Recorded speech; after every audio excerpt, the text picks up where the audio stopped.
Anche quest'anno la Fondazione Terra d'Acqua Onlus e l'AIA, Associazione Iesolana Albergatori, hanno promosso il progetto Jesolo Spiaggia Etica. Giovanni Monforte è andato a vedere di cosa si tratta.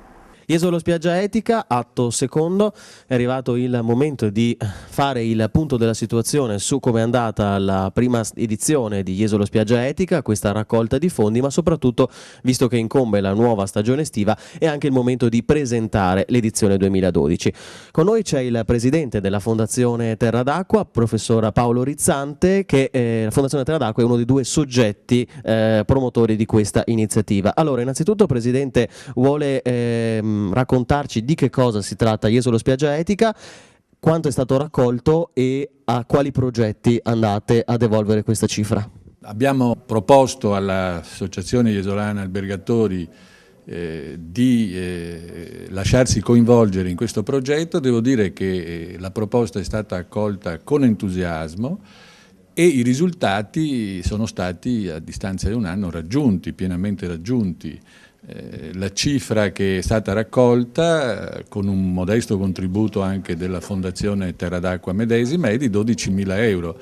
Per quanto riguarda a chi devolveremo questa somma, abbiamo pensato da una parte di implementare la fornitura dei defibrillatori, ne mancano circa un 10-12 da assegnare ai diversi consorzi, e successivamente di aiutare l'associazione Il Girotondo, di aiutarla all'acquisto di un mezzo per il trasporto di questi nostri amici.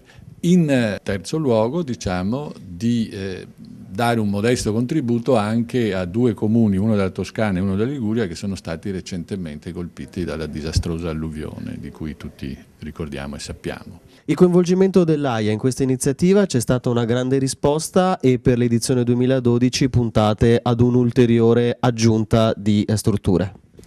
Beh, certamente la nostra associazione ha sempre svolto attività anche a scopo benefico, oltre a fare prevalentemente un'attività sindacale di assistenza nei soci, riconosce anche quello che è un ruolo sociale sul territorio, quindi oltre a creare occupazione nel nostro settore cerca di occuparsi anche delle persone che magari hanno più bisogno. E questo si ricollega a un altro progetto importante che è Jesolo for All. Di cosa si tratta?